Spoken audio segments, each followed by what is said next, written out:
তো বন্ধুরা, কেমন আছেন আপনারা? আশা করি ভালো আছেন। তো সবার ভালো থাকাটাই কামনা করি।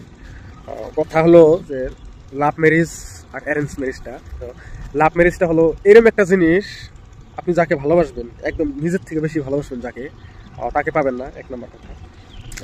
আর যখন অব্দি বিয়ার প্রতি যখন মানে কেউ অল্প বয়সে মানে বেশিরভাগ ছেলে মেয়েরা কিন্তু দেখবেন যে পালিয়ে বিয়ে করে, যে লাভ ম্যারেজ, এগুলো কিন্তু টেকে দুই একটা পালিয়ে বিয়ে করে, অল্প বয়সে যেগুলো মানে ম্যাচুরেট না, হয়তো বয়স হয় না, এগুলো কিন্তু পালিয়ে বিয়ে করে। তো কিছুদিন পরে বাপ মায়ের বাইরের থেকে মেনে নেয়, মেনে নেওয়ার পরে এদের সংসারে মানে অসুখী আরম্ভ হয় আর শৃঙ্খলা আরম্ভ হয়। আরম্ভগুলো দেখবেন যে ক্লাস 12 থাকাতে বা ক্লাস 10 থাকাতে এরা কি করে, অল্প কিছুদিন লিলিমাই করে নিব্বা নিব্বিরে কি করে পালিয়ে বিয়ে করে, ওরা বাড়ির থেকে মেনে নেয় কিছুদিন পরে। হয়তো এই কয়টা লাভ স্টোরি মানে সমাজে মানে কি হয়, টিকা থাকে, টিকা থাকার পরে কিছুদিন তার এদের কিন্তু সুখ হয় না, সুখী না, এরা সাংসারিকভাবে সুখ না।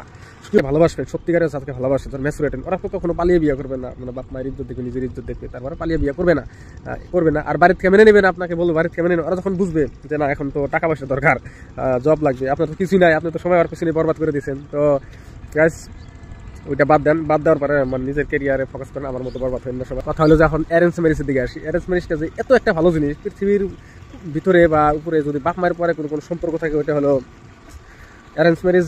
মানে আপনার 14 গোষ্ঠী, মেয়ের 14 গোষ্ঠী, ছেলে 14 গোষ্ঠী দেখে শুনে 100,000 মেয়ে দেখে তার ভিতরে একটা ছেলে বা একটা বেছে নিবে, নিয়ে আপনার সঙ্গে মানে সম্পর্ক করাবে, যেটা স্বামী স্ত্রীর সম্পর্ক, যেটা বিয়ে করাবে, ওইটা হলো আসল সম্পর্ক। আর ওইটা হলো হালাল সম্পর্ক। আর সব ধর্মই হালাল সম্পর্ক ওইটা। কিন্তু এখানে একটা কথা আছে, যদি আপনি অ্যারেঞ্জ ম্যারেজ করেন, একটাই লাভ, আপনার সুখী শান্তিতে বিয়াটা, প্রেমটা বিয়ার পরে হবে, সবকিছু বিয়ার পরে হবে, ওইটা মানে একদম বেশ, ওর থেকে মধুর সম্পর্ক আর হয় না। তো গাইজ, গার্লফ্রেন্ড বলো, বয়ফ্রেন্ড বলো, অ্যারেঞ্জ ম্যারেজ কি জয় হোক, সব ব্লক করো, নিজের ক্যারিয়ার দিকে ফোকাস করো, আর অ্যারেঞ্জ ম্যারেজ করো, বাপ মায়ের সুখী করো, পরিবারের সুখী করো, সবাই ভালোভাবে সবাইকে নিয়ে একসঙ্গে সুখ শান্তিতে থাকো। তো গাইজ, অ্যারেঞ্জ ম্যারেজ করো, লাভ ম্যারেজ মুর্দাবাদ, অ্যারেঞ্জ ম্যারেজ জিন্দাবাদ।